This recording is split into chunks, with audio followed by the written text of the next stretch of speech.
کہ درس کربلا کا ہے، یہ خوف رسولہ کا ہے ہماری درس گاہ کربلا کربلا ہر کشیدہ راستہ کربلا کربلا شہادتوں کا راستہ کربلا کربلا سب مل کر کہو لبیک یا حسین،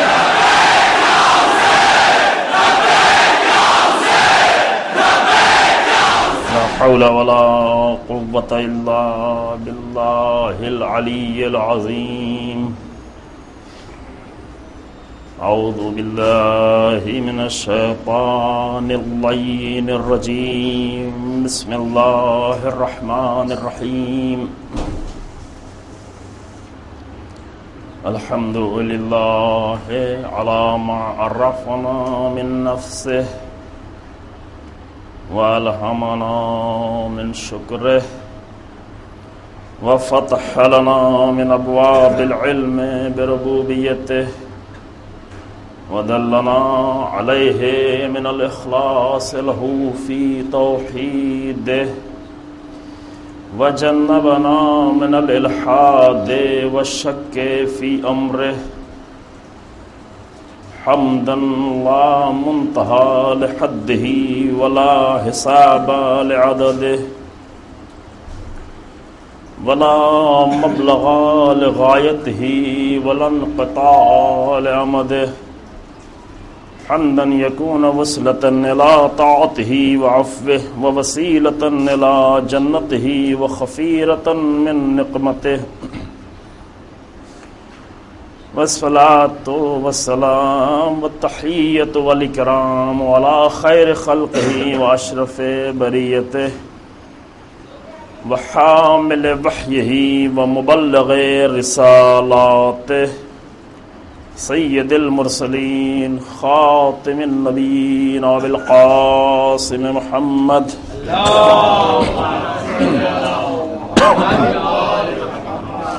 ثم الصلاة والسلام على أهل بيته الأطيبين الأطهرين المعصومين المظلومين الذين أذهب الله عنهم الرجس وطهرهم تطهيرا.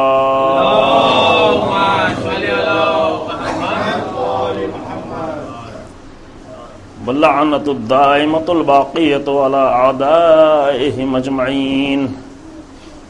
أما بعد فقد قال الله تبارك وتعالى في كتابه الكريم بسم الله الرحمن الرحيم قل إن صلاتي ونسكي ومحياي ومماتي لله رب العالمين لا شريك له وبذلك أمرت وأنا أول المسلمين. صلوات محمد.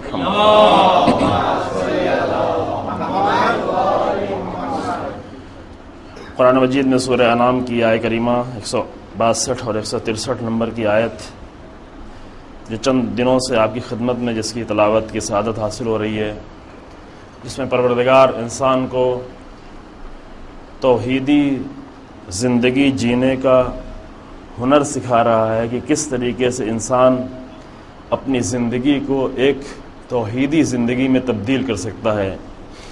یعنی ایک زندگی جو مسلسل مشرکانہ زندگی ہے اور شرک کے خطرات میں گھری ہوئی زندگی ہے اور شرک کے مرض میں مبتلا زندگی ہے، اس مریض زندگی کو کس طرح سے انسان بچا کر ایک موحدانہ زندگی جی سکتا ہے. اس کا رمز جو ہے، اس کا کوڈ اس آیت میں بیان کیا اگر وہ یہ ہے، جب انسان یہ کہنا سیکھ لے، یعنی اس کے دل کی آواز جب یہ نکلے نہ فقط زبان سے کہ ان صلاتی و نسکی و محیایا و مماتی للہ رب العالمین، بے شک میری نمازیں، میری تمام عبادتیں، میری زندگی اور میری موت یہ سب کے سب ذات پروردگار کے لیے ہے. حتیٰ کہ موت بھی میری اپنی نہیں ہے، مجھے اختیار نہیں ہے کہ میں مر جاؤں. بعض وقت لوگ سوال کرتے ہیں کہ امام حسن علیہ السلام شہادت کو قبول کر سکتے تھے، یعنی اسی وقت جب صلح کرنا تھی، کیونکہ صلح بہت سخت تھی. امام حسن علیہ السلام کا صلح کرنا امام حسین علیہ السلام کے جنگ کرنے سے بھی کہیں زیادہ تکلیف دہ تھی. اگر اس کو انسان سمجھے، کربلا کی جو مصیبتیں تھیں اس سے کہیں زیادہ سخت مصیبت تھی امام حسن علیہ السلام کا صلح کرنا. امام علی علیہ السلام نے جس کو ایک دن کے لیے گورنر رہنا گوارا نہیں کیا تھا، لوگ کہتے بھی تھے کہ تھوڑے دن کے لیے رہنے دیں، بعد میں جب حکومت مضبوط ہو جائے گی تو اس کی گورنری ختم کر دیں گے معاویہ کی. لیکن امام نے کہا کہ نہیں، یہ ممکن نہیں ہے کہ حق حکومت میں کوئی باطل گورنر رہ کے رہے. لیکن امام حسن علیہ السلام اس مرحلے تک پہنچے کہ اس طرح صلح کرنی پڑی کہ پوری حکومت اس کے حوالے کرنی پڑی. یہ بہت دردناک تھا، اور واقعاً امام حسن علیہ السلام کے لیے بہت دردناک تھا. اور وہاں پر شہادت کو قبول کر لینا امام کے لیے بہت ہی آسان تھا، بہت ہی لذت بخش تھا امام کے لیے کہ وہاں پر اپنی شہادت پیش کر دیں. لیکن امام کی زندگی بھی اور امام کی موت بھی یہ اللہ کے حوالے ہے، اپنے اختیار میں نہیں ہے. اپنے لیے نہیں جیتے کہ مجھے پسند ہے اس لیے یہاں پر مر جائیں، یہاں پر مجھے پسند ہے اپنی غیرت کے لیے اپنی شہادت پیش کر دیں. نہیں، اگر پروردگار کی مرضی ہے تو جا کر صلح بھی کر لیں گے، اور اس صلح کی حالت میں 10 سال زندہ بھی رہیں گے. کہ اگرچہ وہ زندگی بھی بہت سخت تھی اور وہ صلح بھی بہت سخت تھی. زندگی اور موت سب کو اللہ کے حوالے کر دینا، للہ رب العالمین، ذات پروردگار کے لیے. آج شب شہادت بھی ہے. ایک روایت کے مطابق امام رضا علیہ الصلوۃ والسلام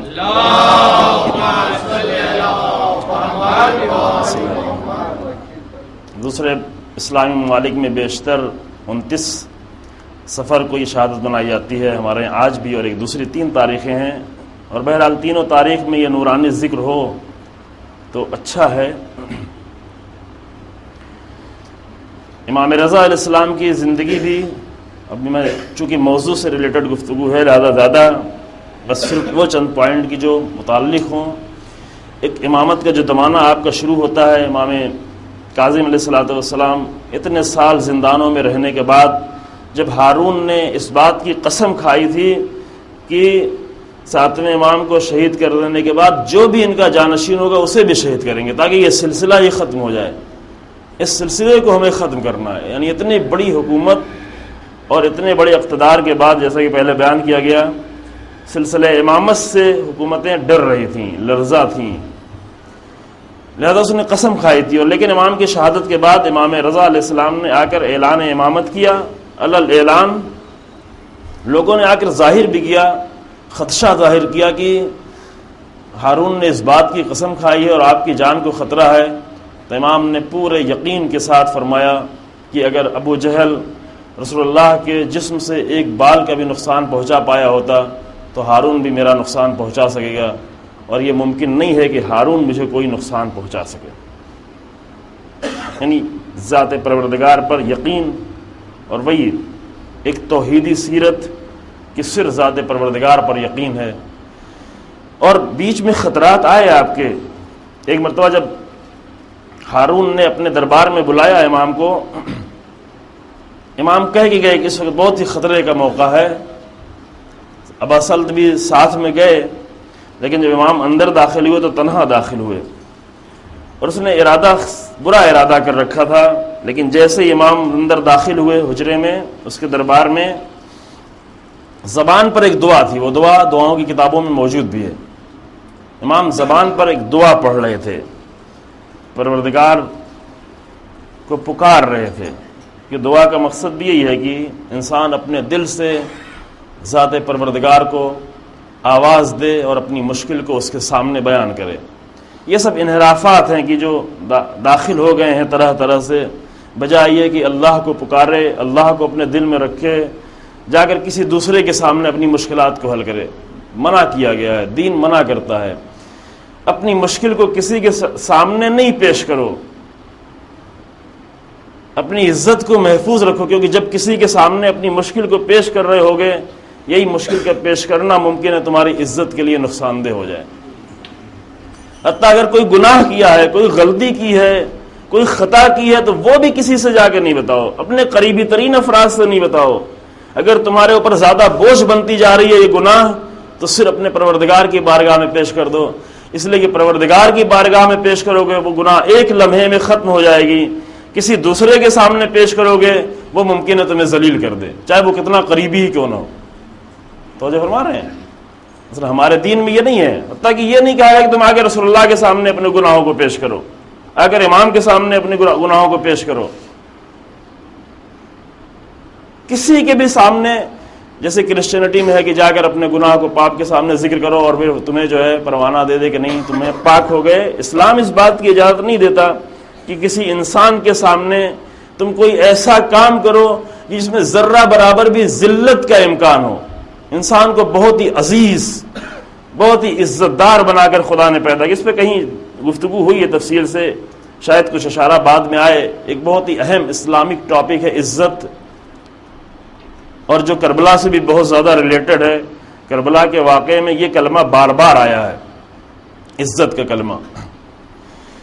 لہذا اس بات کی اجازت نہیں دی کہ ایک لمحے کے لیے، امام صادق علیہ الصلوۃ والسلام کی حدیث ہے،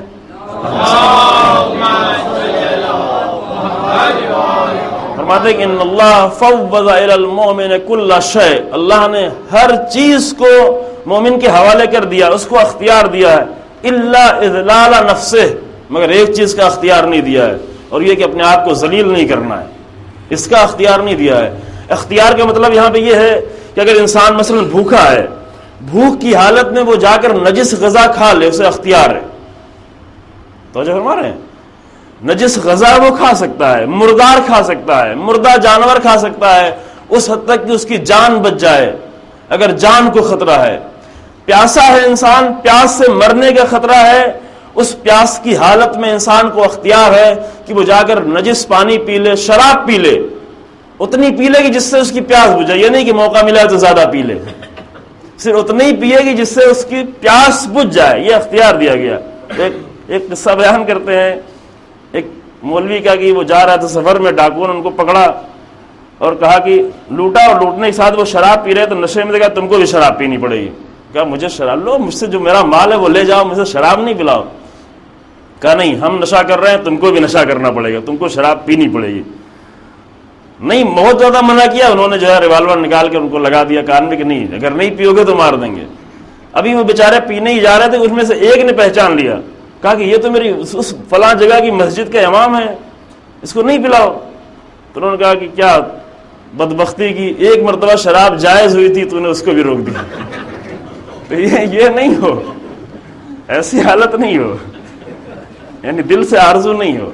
لیکن دین نے ان تمام موارد میں، ان تمام موقعوں میں انسان کو اختیار دیا ہے کہ حتیٰ نجس غذا کھا لے، نجس پانی پی لے تاکہ اس کی زندگی بچ جائے۔ لیکن اگر زندگی اور ذلت دو چیزیں سامنے آئیں، دو چیزیں درمیان ہو، یا ذلت یا زندگی، دین کہتا ہے کہ اس بات میں تمہیں اجازت نہیں کہ ذلت قبول کر کے اپنی جان کو بچا لو۔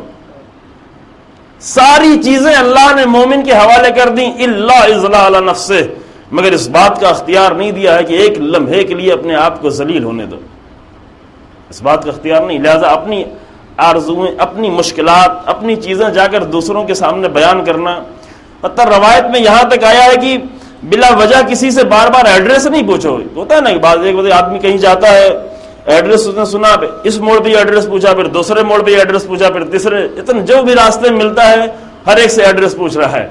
اتنا نہیں پوچھو ایڈریس، کیونکہ جب پوچھ رہے ہو ایک طرح کی رونق جو چہرے پہ ہوتی ہے اس لمحے آپ کے چہرے سے نکل جاتی ہے، اور وہ پسند نہیں ہے۔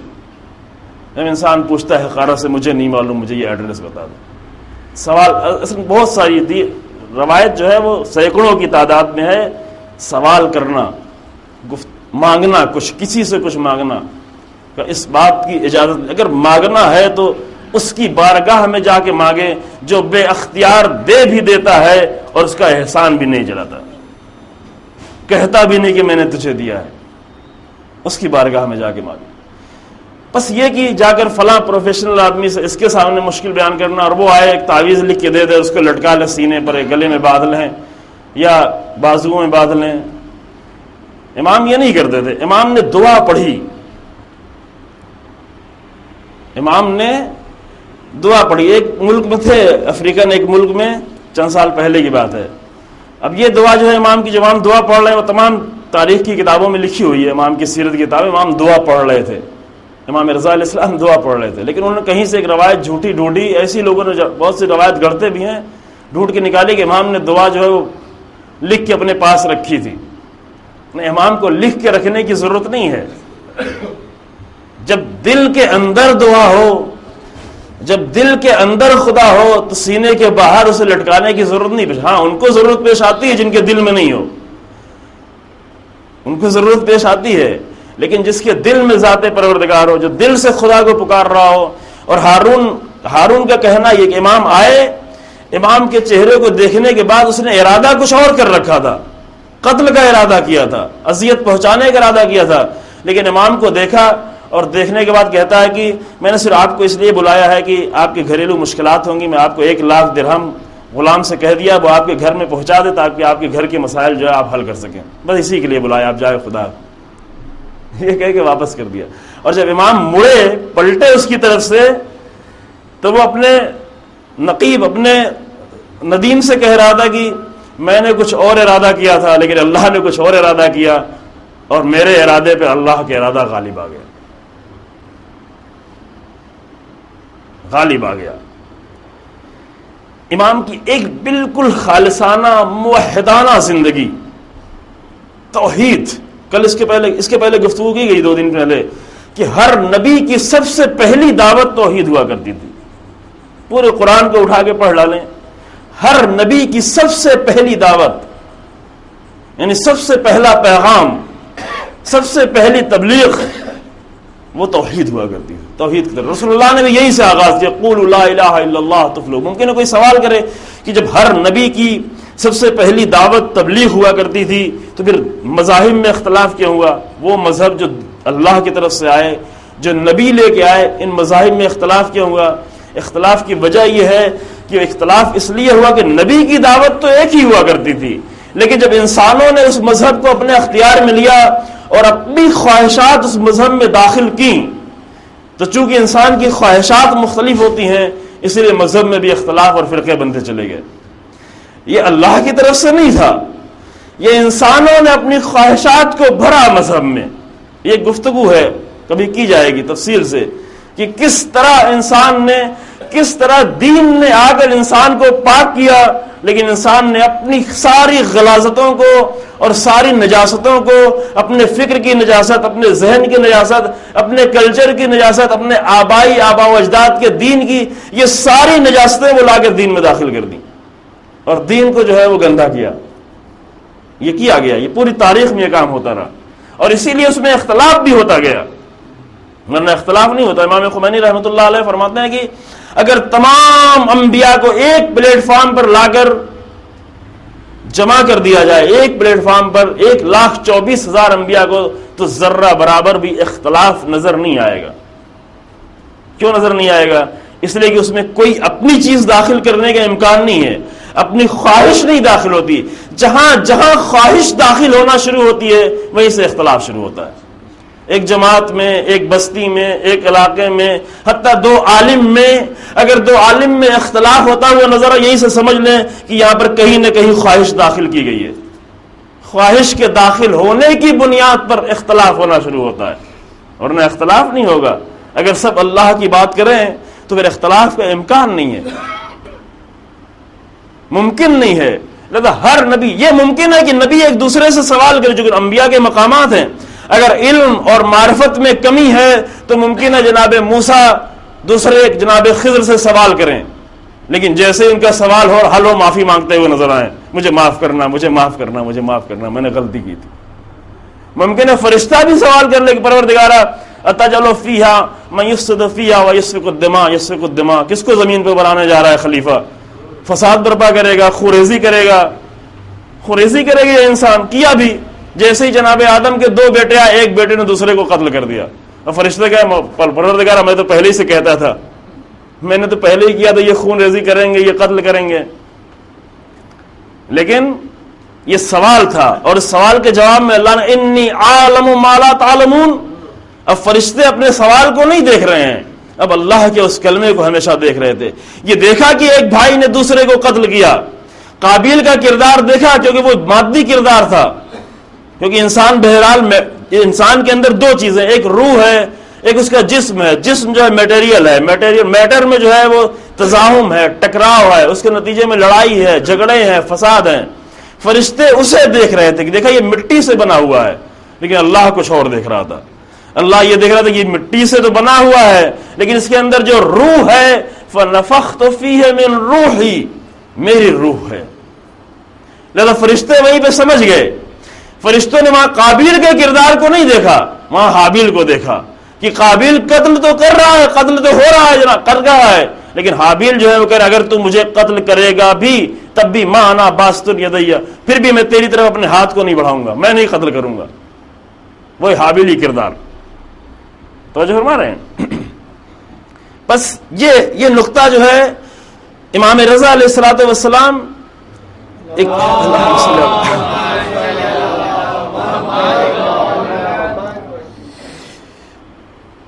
آپ نے بھی جہاں بھی آپ کو تبلیغ کا موقع لگا، وہی جو سیرت انبیاء تھی، ایک ایسے مقام سے ایک لمبا سفر طے کرتے ہوئے، کہاں مدینہ اور کہاں طوس، اس زمانے کا سفر، شہر طوس مشہد اور کہاں مدینہ، یہ لمبا سفر طے کرتے کرتے کرتے کرتے اور ایک لمبے راستے سے گزارتے ہوئے، نزدیک کا راستہ تھا وہاں سے نہیں گزارا کیونکہ وہاں شیعہ بستی تھی، مثلا قم کی طرف سے نہیں گزارا کیونکہ وہاں شیعہ بستی تھی اور خطرہ تھا.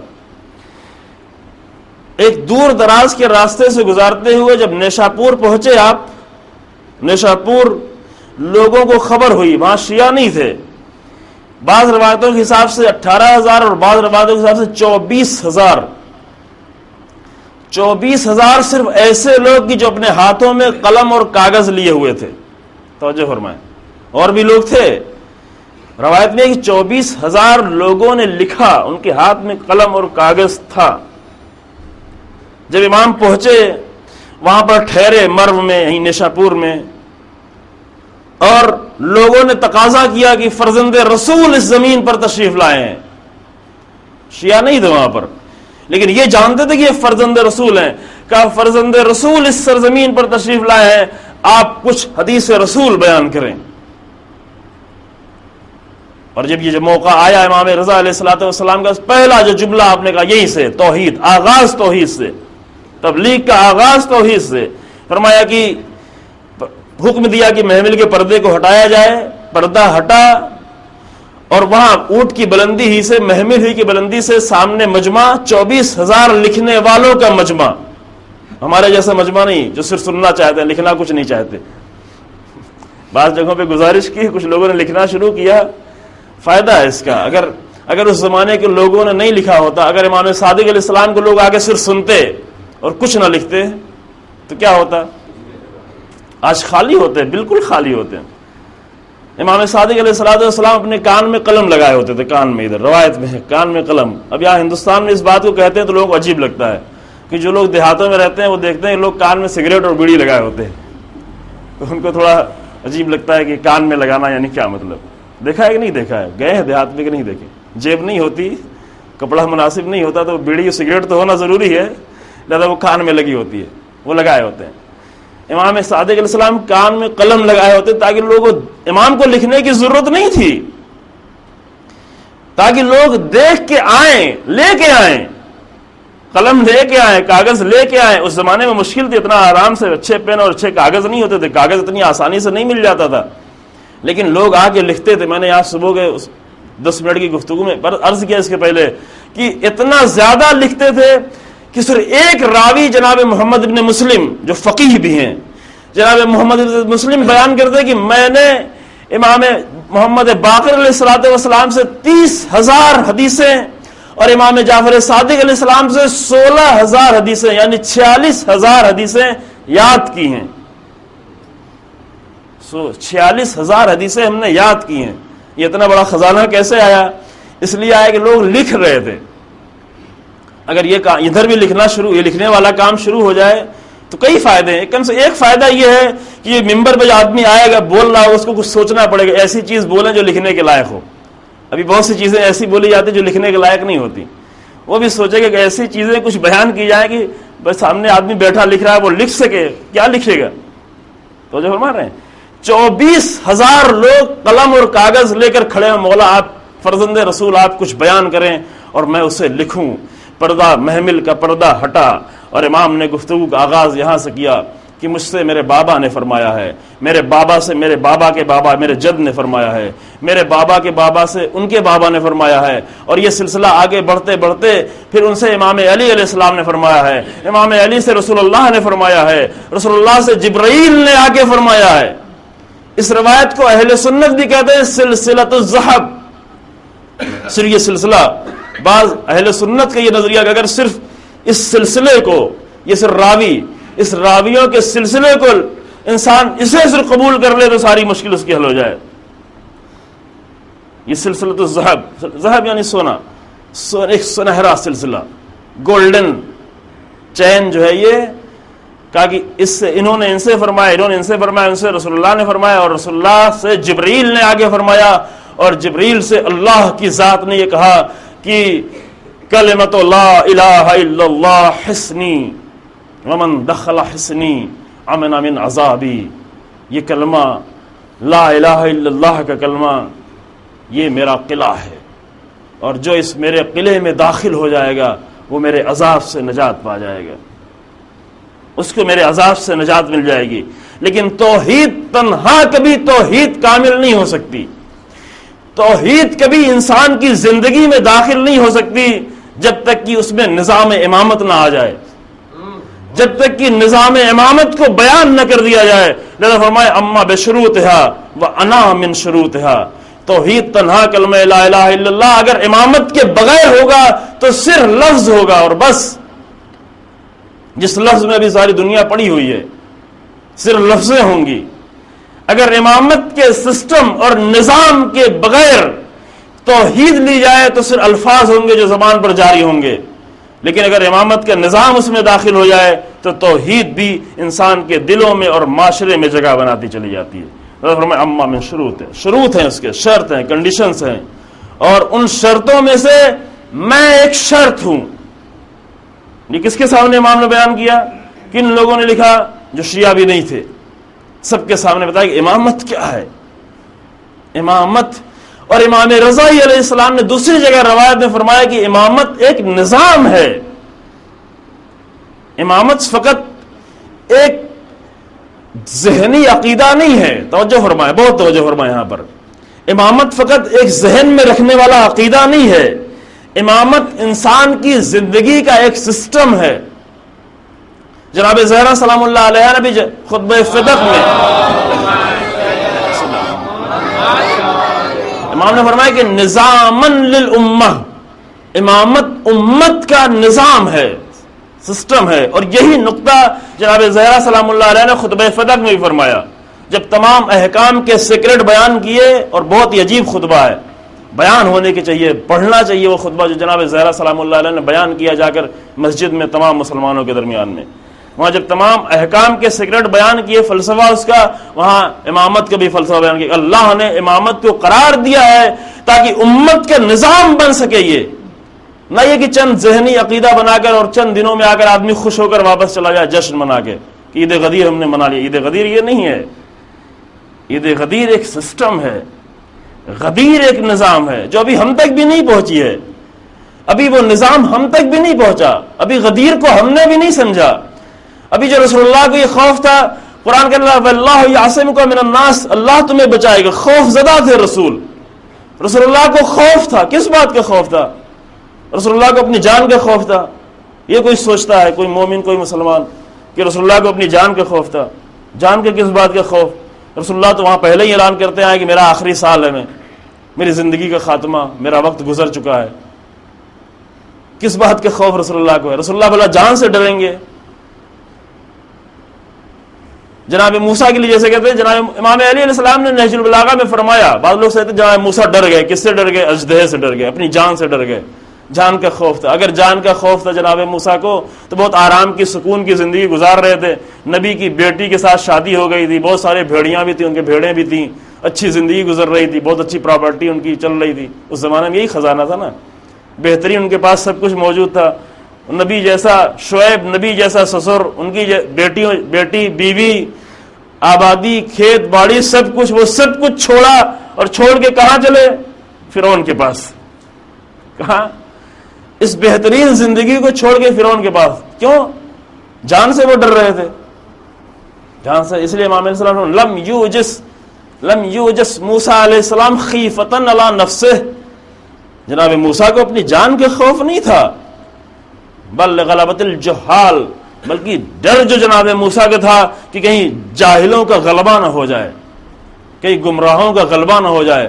ہم تو جا رہے ہیں معجزہ دکھانے کے لیے، جادوگر آئیں گے جادو دکھائیں گے، کہیں لوگ یہ نہ سمجھ پائیں کہ جادو اور معجزے میں فرق کیا ہے، اور نہیں سمجھ پائے. بعد میں اس کو بیان کیا جائے گا انشاءاللہ.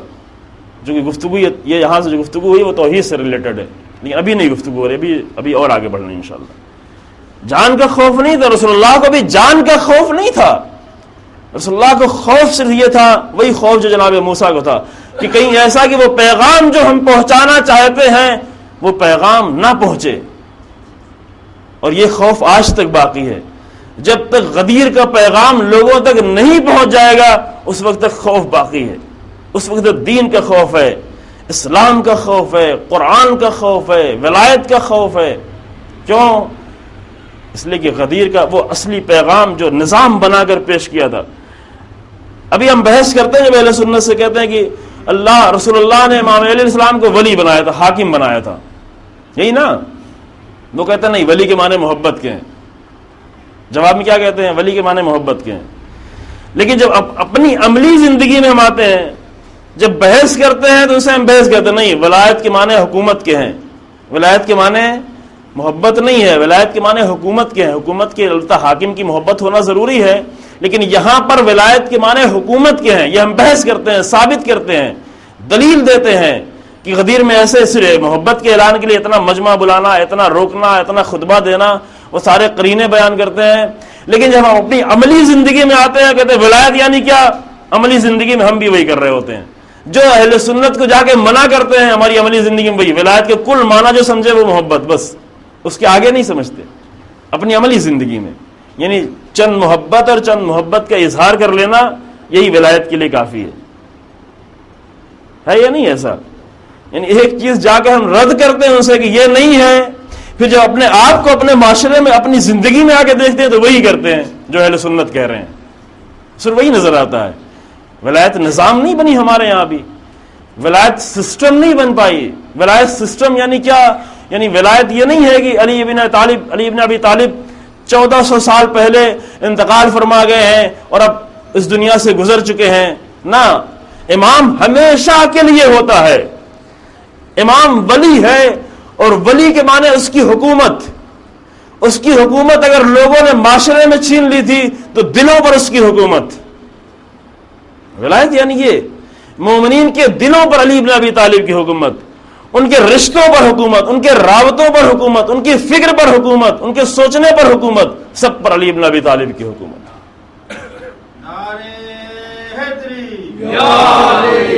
اگر یہ آ جائے، حکومت بن جائے ہمارے حسینیوں میں، ہماری مسجدوں میں، ہمارے پروگرامز میں، ہر جگہ اگر یہ حکومت بن کر آئے ولایت، تو بہت تبدیلی آتی ہوئی نظر آئے گی.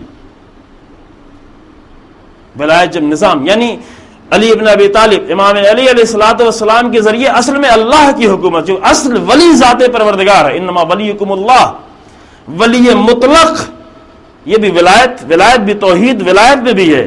یہ بھی توحید کا ایک گفتگو ہے کہ شاید ابھی ہمیں اتنا موقع نہیں مل پائے گا اس کو ہم ڈیٹیل میں گفتگو کر سکیں.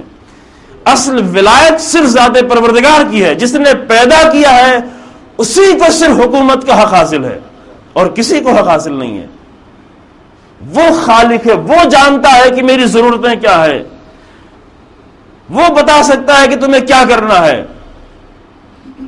لہذا اس کی حکومت، اصل ولی اس کی ذات ہے، اور اس کی ولایت کے سائے میں پوری کائنات چل رہی ہے. اب یہ ایک تھوڑا علمی گفتگو میں نہیں چھیڑتا یہاں پر. یہ پورا نظام کائنات جو چلتا ہے اللہ کے اسماء کے ذریعے سے، اللہ کے اسماء کے پھر مظہر اہل بیت علیہ السلام ان کے ذریعے سے. یعنی رزق، اللہ رازق ہے، اس رزق رازق کے ذریعے سے پوری کائنات کو رزق ملتا ہے. اس لیے کہا بھی کہ اللہ کے اسماء سے اپنا رابطہ رکھیں. جس چیز کی زیادہ ضرورت ہے اسی نام سے زیادہ رابطہ رکھیں. اگر رزق چاہیے، البتہ رزق کی تفسیر کل بیان کی گئی، وہ رزق نہیں، شکم کا صرف رزق نہیں. انسان کو بہت ہی وسیع رزق کی ضرورت ہے. انسان کو ذہن کو بھی رزق کی ضرورت ہے، انسان کے شعور کو بھی رزق کی ضرورت ہے، انسان کی عقل کو بھی رزق کی ضرورت ہے، انسان کے پورے وجود کو رزق کی ضرورت ہے۔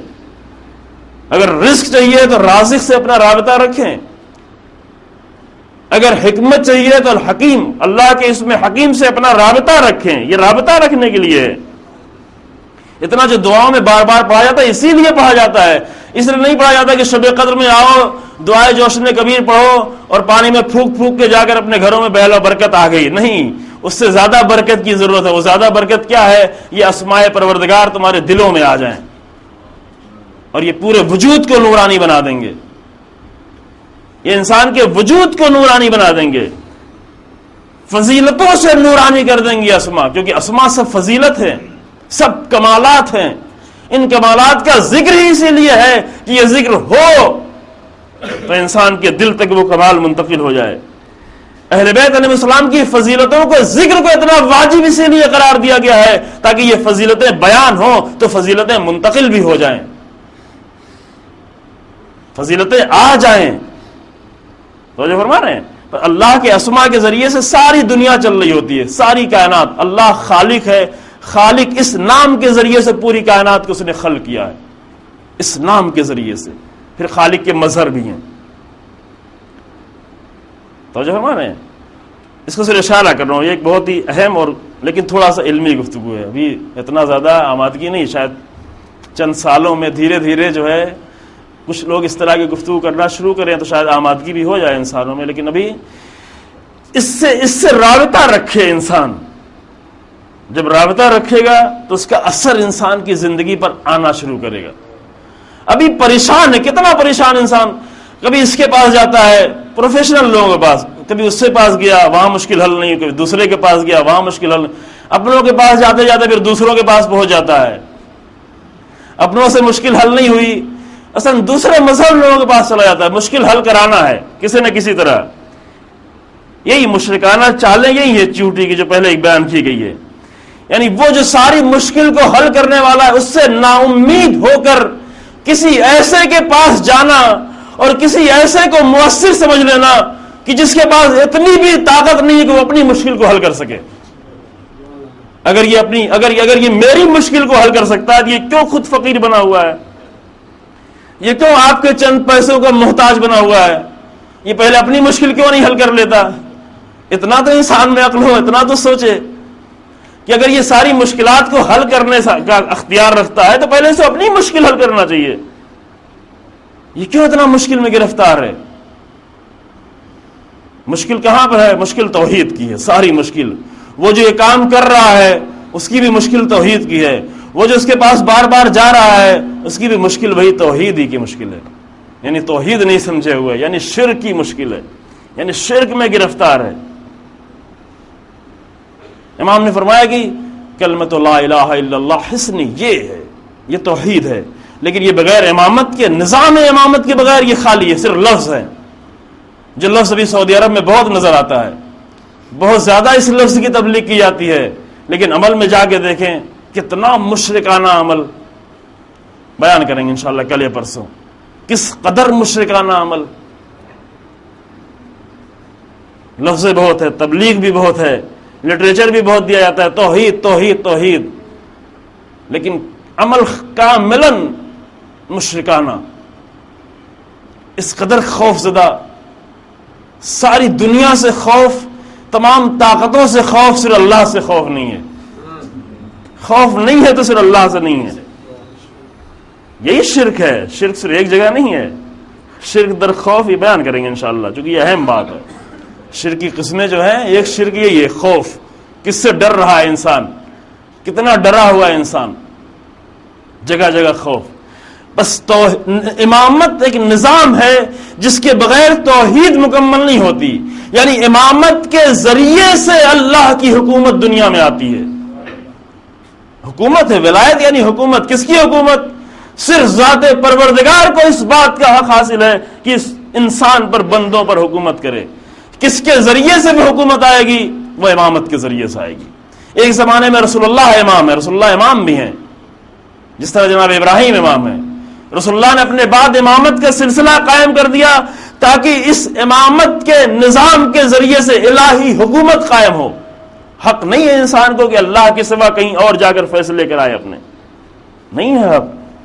سورہ مائدہ میں 3 مرتبہ عجیب جملے استعمال کیے ہیں. سورہ مائدہ آیت نمبر 44، آیت نمبر 45 اور آیت نمبر 47. کیا؟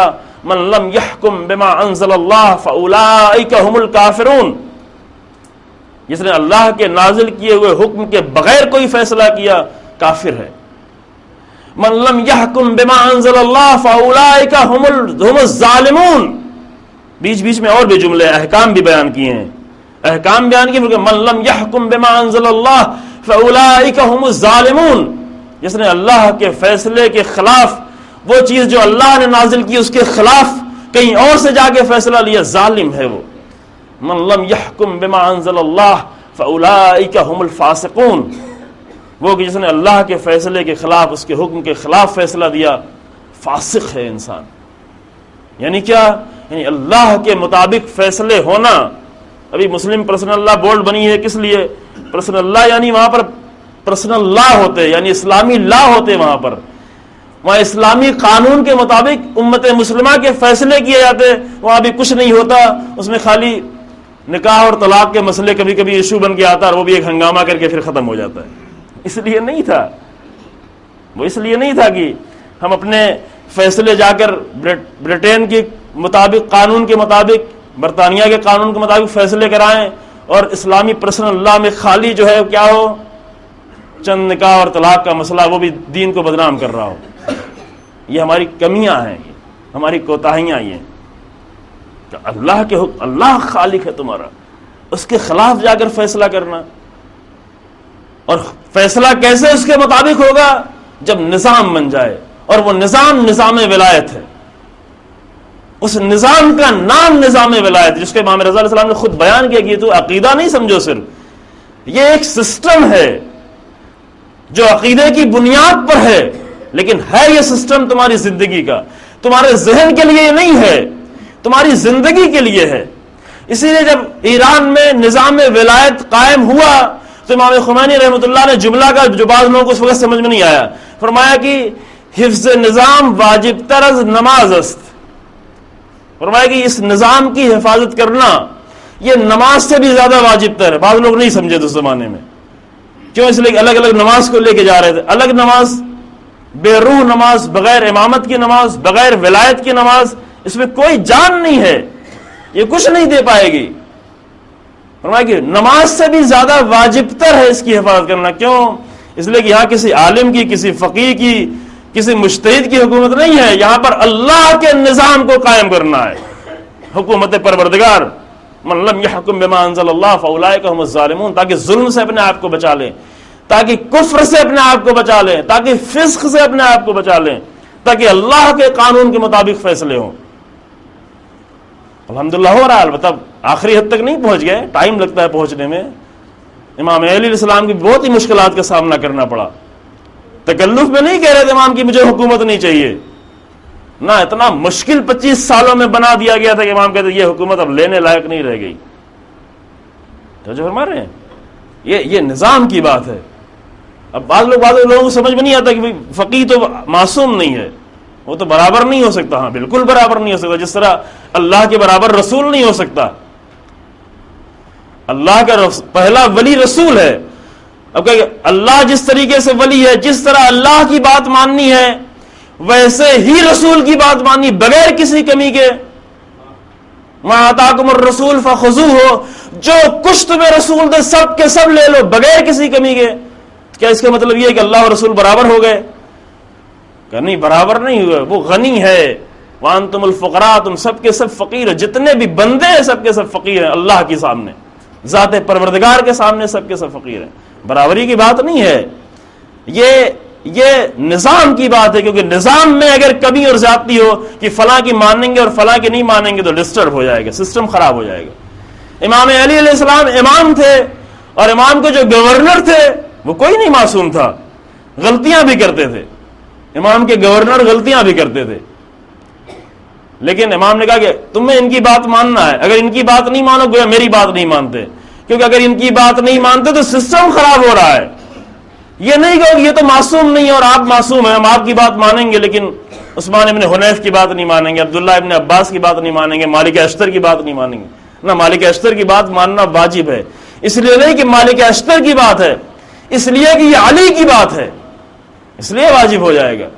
اگر مالک اشتر اپنی طرف سے کچھ کہیں تو نہیں، لیکن اگر نظام کی کوئی بات کہیں تو وہاں ماننا ضروری ہو جائے گا، کیونکہ یہ اللہ کی بات ہے، یہ مالک اشتر کی بات نہیں ہے. یہاں درجات نہیں دیکھے جاتے، یہاں سسٹم دیکھا جاتا ہے. تو جو ہے آپ نے اس لیے کہا کہ اس کو ماننا. فقیہ جو ہے ممکن ہے بعض گورنروں سے کے برابر نہ ہو، لیکن اپنی بات اگر فقیہ کہہ رہا ہے نہیں ماننا ہے، فقیہ اللہ کی بات اگر کہہ رہا ہے تو ہر ایک کے اوپر واجب ہو جاتا ہے مانے. اسی کو کہتے ہیں ولایت فقیہ. کیوں؟ نظام. لہذا وہ کتاب جواہر الکلام کتاب ہے ہمارے شیعہ میں، یعنی جو اجتہاد کے درس کی سب سے بنیادی کتاب ہے. کوئی بھی اجتہاد کا درس اس کے بغیر نہیں کامل ہوتا. انہوں نے کتاب لکھی، انہوں نے جو جملہ لکھا وہ بہت ہی خوبصورت جملہ. فرماتے ہیں کہ جس نے ولایت فقیہ کو نہیں سمجھا اس نے دین کا مزہ ہی نہیں چکھا. دین کا مزہ پورے دین میں ہوتا ہے. دین کے ٹکڑے ٹکڑے کر کے کوئی نماز پڑھ رہا ہو، کوئی روزہ رکھ رہا ہو، کوئی صدقہ دے رہا ہو، کوئی خیرات کر رہا ہو، یہ دین کے ٹکڑے ہیں. دین کے ٹکڑے کر کر کے ایک ایک ٹکڑا اپنے پاس سنبھالنا، یہ دین کا مزہ اس میں نہیں آئے گا. دین کا مزہ کہاں پر آتا ہے؟ جب پورا دین، کمپلیٹ دین سامنے آئے. اور مکمل دین میں سب کچھ ہے، مکمل دین میں پورا، مکمل دین میں سارا نظام ہے. عبادت کا بھی نظام ہے، اعتقادات کا بھی نظام ہے، اقتصاد کا بھی نظام ہے، سیاست کی بھی. کتنی آیتیں ہیں قرآن میں. ابھی سیاست بہت برا کلمہ ہے چونکہ سیاست داں بہت برے ہیں، لیکن اصل میں برا نہیں ہے. سیاست دانوں نے اس کو اتنا گندا بنا دیا. یہ ہوتا ہے مثلا عشق ایک بہت خوبصورت لفظ ہے، بہت ہی عظیم کلمہ ہے.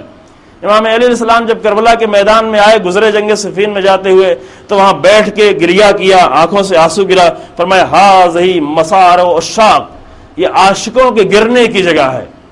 یہ بہت خوبصورت کلمہ ہے، لیکن ابھی بالی ووڈ نے اس کو بہت ہی گندا بنا دیا ہے. ہوتا یہی ہے، جب ایک خوبصورت کلمہ غلط لوگوں کے پاس جائے تو وہ کلمہ بھی گندا ہو جاتا ہے، گندے لوگوں کے پاس اگر جائے. اس طرح سیاست ایک عظیم کلمہ ہے، لیکن نجس گندے سیاست دانوں کے پاس گیا، یہ کلمہ بھی گندا ہو گیا، گندا ہو گیا. جبکہ امام ہادی علیہ السلام زیارت جامع کبیرہ میں کہ اگر اہل بیت علیہ السلام کو پہچاننا ہے، معرفت حاصل کرنی ہے تو زیارت جامع کبیرہ پڑھیں. یہ معرفت کی زیارت ہے، بہت ہی عظیم زیارت ہے، بہت ہی خوبصورت معرفت اہل بیت کی زیارت. اس زیارت میں جہاں اہل بیت کی تعریف کرنا شروع کی، ان کی معرفت دلانا شروع کی، وہیں پہ ایک جملہ فرمایا کہ ہم ساست العباد. ساسا وہی ایک فیملی کا لفظ، سیاست ساسا. ہم ساست العباد، بندوں کی سیاست کرنے والے. معنی کیا ہوا اس کا معنی یعنی بندوں کی تدبیر کرنے والے. سیاست کے معنی یہ ہے کہ حاکم آئے سیاست کے ذریعے سے بندوں کی مشکلات کو حل کرے، نہ کہ بندوں کو اور مشکل میں ڈال دے اور اپنی مشکلات کو حل کرے. تو فرمایا آپ نے یہ دین ایک مکمل دین جب آتا ہے تو اس میں اقتصاد بھی ہوتا ہے، سیاست بھی ہوتی ہے، عبادت بھی ہوتی ہے، اخلاق بھی ہوتا ہے، سب کچھ اس میں ہوتا ہے. ناقص دین ہوتا ہے تو آدمی ایک چیز پکڑ کے دوڑتا ہے، بھاگتا ہے، ہم یہ کر رہے ہیں بس ہمارے لیے کافی ہے، ہم ویلفیئر کا کام کر رہے ہیں ہمارے لیے کافی ہے. یہ تنہا کافی نہیں ہے.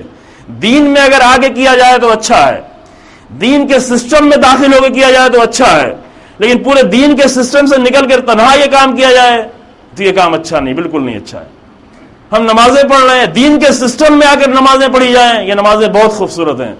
دین کے سسٹم سے باہر نکل کر نمازیں پڑھی جائیں، یہ بے معنی نمازیں ہیں، کوئی معنی نہیں ہے، اس کے اندر روح نہیں ہے. توحید یعنی اپنی پوری زندگی میں نظام توحید، اور نظام توحید حاصل کرنے کے لیے نظام امامت کو داخل کر لینا، کیونکہ بہت ہی گہرا رابطہ ہے. توحید مکمل ہی نہیں ہوتی جب تک کہ انسان امامت تک نہ پہنچ جائے. کربلا بھی اسی لیے واقع ہوئی عزیزوں. کربلا کا وقوع اس لیے نہیں تھا کہ لوگوں کو نمازیں پڑھنا سکھا دے، نمازیں اس وقت پڑھ رہے تھے لوگ. میرے ساتھ کا لشکر بھی نماز پڑھ رہا تھا. روزوں کی منتیں مانی تھی انہوں نے، منتیں انہوں نے مانی تھی، معاف کیجیے گا، روزہ رکھنے، مسجدیں بنانے کی منتیں مانی تھی کہ یہ جنگ ختم ہو اور اس جنگ کے ختم ہونے کے بعد ہم مسجدیں بنائیں گے. لوگوں نے جا کے مسجدیں بنانا شروع کی کوفے میں. تو وہ سب کچھ تھا, مسجدیں بھی تھیں, نمازیں بھی تھیں, روزے بھی تھے, حج بھی تھا, یہ سب کچھ تھا, لیکن نظام دین نہیں تھا. دین اندر سے خالی ہو چکا تھا. باہر دین کی شکلیں دکھ رہی تھیں, لیکن روح دین نکال لی گئی تھی. روح دین کو مار دیا گیا تھا. اور روح دین نہیں ہو, اگر انسان کے جسم سے روح نکل جائے تو یہی ہاتھ, یہی پیر جو بہت اچھا لگ رہا ہے, جو بہت خوبصورت لگ رہا ہے, جو بہت فائدہ پہنچا, اس سے بدبو آنا شروع ہو جائے گی, کیونکہ روح نکل گئی ہے. اور دین سے بھی اگر روح نکل جاتی ہے تو ہماری نمازوں سے بدبو آتی ہے, ہماری دینداری سے بدبو آتی ہے, واقعاً بدبو آتی ہے. لوگ اس بدبو کو دیکھ رہے ہیں, کہتے بھی ہیں. ہماری دیداری کی بدبو کو لوگ دیکھ کے کہتے ہیں کہ یہ کون سا دین ہے, یہ کون سا مسلمان ہے, یہ کون سا اسلام ہے. یعنی ہماری دیداری نے دین کو بدبودار بنا دیا ہے, دین سے لوگوں کو دور کر دیا ہے, دین کو بدنام کر دیا ہے, کیونکہ دیداری ہماری ایسی ہے. دین کے ٹکڑے ٹکڑے لے کے چل رہے ہیں نا, اس لیے چونکہ روح نکلی ہوئی ہے. لہذا اس زمانے میں بھی دین تھا, لیکن دین کا جسم تھا صرف, اس کے اندر روح نہیں تھی. حسین ابن علی آئے کربلا میں تاکہ اس کے اندر روح ڈال دے, روح ڈالنے کے لیے آئے, روح ڈال دی. اس قدر روح ڈالی کہ اس کے بعد مشکل ہو گئی. بنی امیہ کو مشکل ہوئی, بنی عباس کو مشکل ہوئی, پوری تاریخ میں ہر ظالم کو مشکل ہوئی, ہر وہ جو دین کو تبدیل کرنا چاہتا اسے مشکل ہوئی, سب کو مشکل ہو گئی. اس طرح حسین ابن علی نے روح ڈالی. شہادت کی شب ہے, امام رضا علیہ السلام کا جب آخری وقت آیا, وہی روح ڈال رہے تھے. مدینے سے آنا بہت مشکل تھا, بہت سخت تھا, لیکن مدینے کا سفر طے کر کے آئے یہاں تک. خاموش نہیں بیٹھے تھے, یہ نہیں کہ ولی عہد بنا دیے گئے, بہت سارے نوکر چاکر غلام دے دیے گئے. نہیں, امام ایک ایک لمحے سے فائدہ اٹھاتے تھے.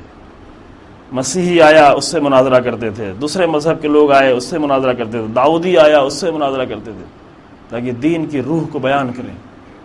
چونکہ خلافتوں کی رونقوں میں دین کھو گیا ہے, اس کھوئے ہوئے دین کے واپس پلٹائیں. اور یہی ڈر بن گیا تھا, چونکہ دین اگر سالم ہوگا, اگر صحیح دین باقی ہوگا تو وہاں ہارون و مامون کو مشکل ہوگی, وہاں متوکل کو مشکل ہوگی, وہاں ہر بادشاہ اور ہر حاکم کو مشکل ہوگی اگر صحیح دین زندہ کر دیا جائے. لہذا اپنے اختیار میں لینے کے باوجود بھی صرف 3 سال کی مدت, زیادہ نہیں, صرف امام 3 سال رہے مرو میں, توس میں. 3 سال میں مامون کی حکومت اندر سے لرزنا شروع ہو گئی. لوگ دیکھ رہے تھے, نام تو مامون کا ہے لیکن روح لوگوں کے دلوں پر امام رضا علیہ السلام کا قبضہ ہے. یہ دیکھا, یہ محسوس کر رہے تھے, اس لیے تڑپ رہا تھا. وہ بہت خطرات کے باوجود جانتا تھا کہ امام کی شہادت کے باوجود بہت مشکلات ہوں گی, لیکن تمام خطرات کو مول لیتے ہوئے امام کے شہید کرنے کا اقدام کیا اس نے. اور بلایا جب امام کو آخری وقت میں, امام رضا علیہ السلام نے فرمایا ابا سلط سے, ابا سلط بہت ہی خاص صحابی امام کے, جو ہمیشہ قریب قریب رہا کرتے تھے, کہا کہ میں جا تو رہا ہوں, لیکن اگر واپس پلٹتے وقت یہ کپڑا میرے سر پہ نہ ہو تو تم آنا مجھ سے گفتگو کرنا, پھر کوئی مشکل نہیں ہے. لیکن اگر جب میں واپس پلٹوں اور میرے سر پر یہ لباس, یہ کپڑا ہو, تو پھر مجھ سے کوئی گفتگو نہیں کرنا, پھر مجھ سے کوئی بات نہیں کرنی. امام گئے مامون کے پاس, اس نے پہلے سے آمادہ کر رکھا تھا, انگور کے خوشوں کو سوئی کے ذریعے سے اس میں زہر چبھو کر آمادہ کر رکھا تھا. اس کے کچھ حصے کو امام کے سامنے پیش کیا. امام نے کہا کہ بہشت کے انگور اس سے کہیں بہتر ہیں, یعنی کھانے سے منع کیا.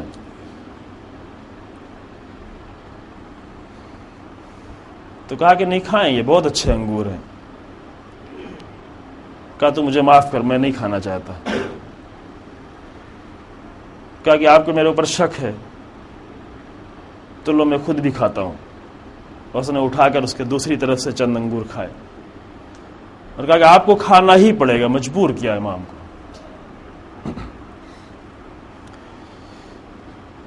وہ انگور کھانے کے بعد امام واپس پلٹے، پوچھا کہاں جا رہے ہو؟ کہاں جہاں تو چاہتا تھا وہیں جا رہا ہوں، سر پر کپڑا پڑا ہوا ہے۔ اب اصل خاموش ہو گئے، پیچھے پیچھے چلنے لگے۔ امام حجرے میں آئے، زہر کا اثر ہونا شروع ہوا۔ صرف 2 دن کے اندر زہر کے اثر نے شدت پکڑی، شدید ہوتا گیا۔ آخر میں غش کی کیفیت طاری ہونے لگی، غش آتا تھا، پھر غش سے افاقہ ہوتا تھا، بہت ہی نحیف، بہت ہی کمزور، جسم میں طاقت نہیں رہی۔ زہر جب جسم میں اثر کرتا ہے تو سب سے پہلا کام کرتا ہے کہ جسم کو، کلیجے کو اندر سے جلاتا ہے، تڑپتا ہے انسان، آگ سی لگتی ہے جسم کے اندر۔ لیکن امام اس قدر تحمل کیے ہوئے ہیں کہ احساس نہیں ہونے دے رہے ہیں۔ ظہر کا وقت گزر گیا، نماز ہو گئی، کافی دیر وقت گزر گیا۔ پوچھا کہ کیا لوگوں نے، غش سے فاقہ ہوا، پوچھا کہ کیا سب لوگوں نے کھانا کھا لیا؟ کہا کہ مولا آپ کی حالت دیکھ کے کون کھانا کھا سکتا ہے؟ امام اٹھ کے بیٹھ گئے، کہا دسترخوان لاؤ۔ خود بھی دسترخوان پہ بیٹھ گئے کہ میری وجہ سے کوئی ایک لمحے کے لیے ایک دن بھوکا نہ رہے۔ زہر کا شدید اثر ہے، لیکن خود دسترخوان پہ بیٹھے، ایک ایک کو بلایا، ایک ایک غلام کو قریب بلایا اور سب کو بٹھایا، سب کو بٹھا کر کھانا کھلایا۔ اور کھانا جیسے ہی تمام ہوا، غش کی کیفیت طاری ہو گئی، آپ پھر زمین پہ گر گئے۔ شدید تھا سر، نہایت ہی شدید تھا۔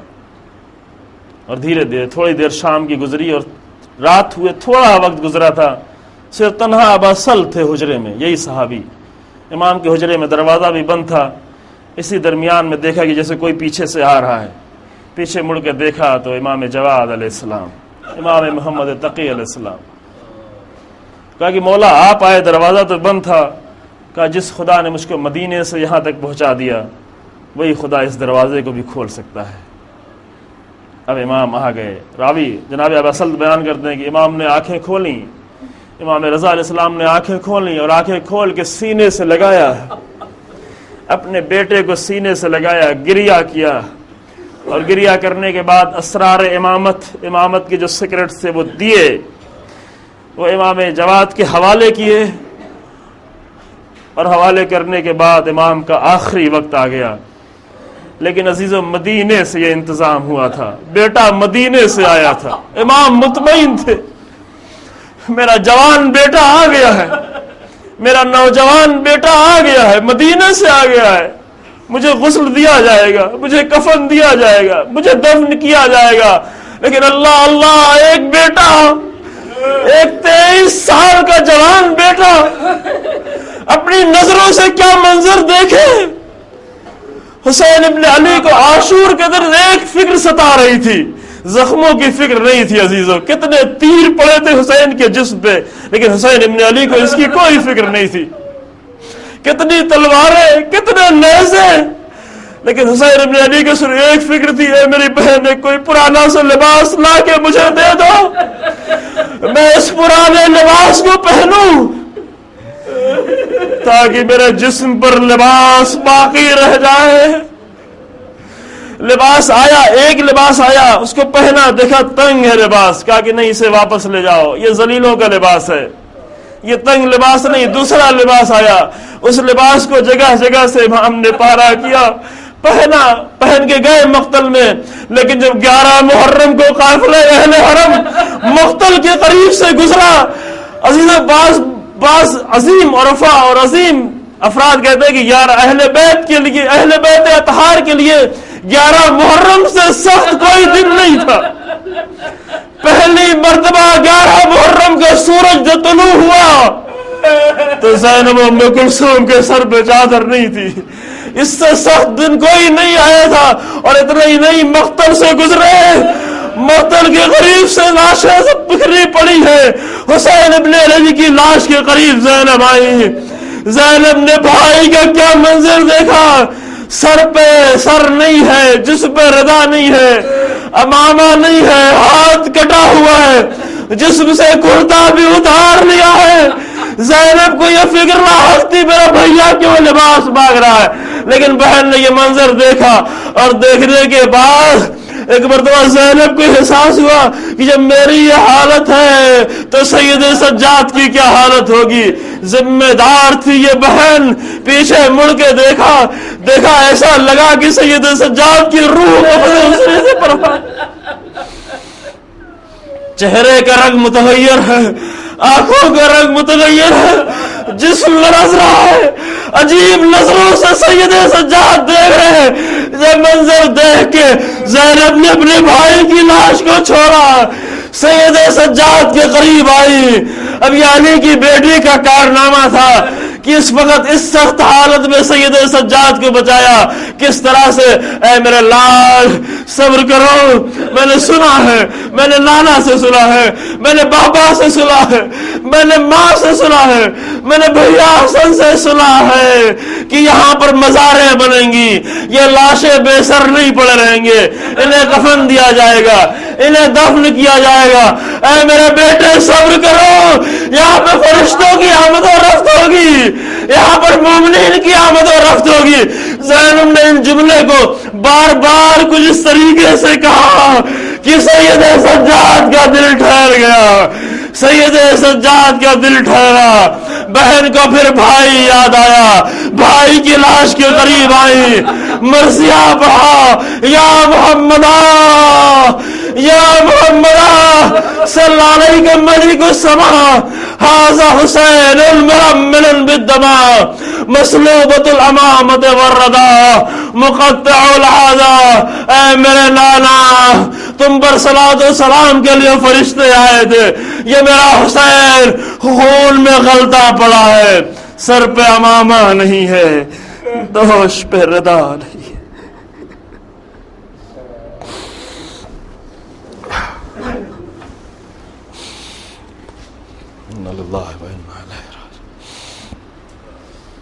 پروردگار ہمارے اس مختصر سے اعمال کو قبول فرما، پروردگار ہمارے گناہوں کو معاف فرما، پروردگار ہمارے مکمل دین سمجھنے کی توفیق اور اس پہ چلنے کی توفیق عطا فرما، پروردگار کلمہ حق کو بلندی اور کلمہ باطل کو پستی اور ذلت نصیب فرما، پروردگار جو مومین پریشان حال ان کی پریشانیوں کو دور فرما، مرضائے مسلمین کو شفا عطا فرما، اسرائے مسلمین کو آزادی عطا فرما،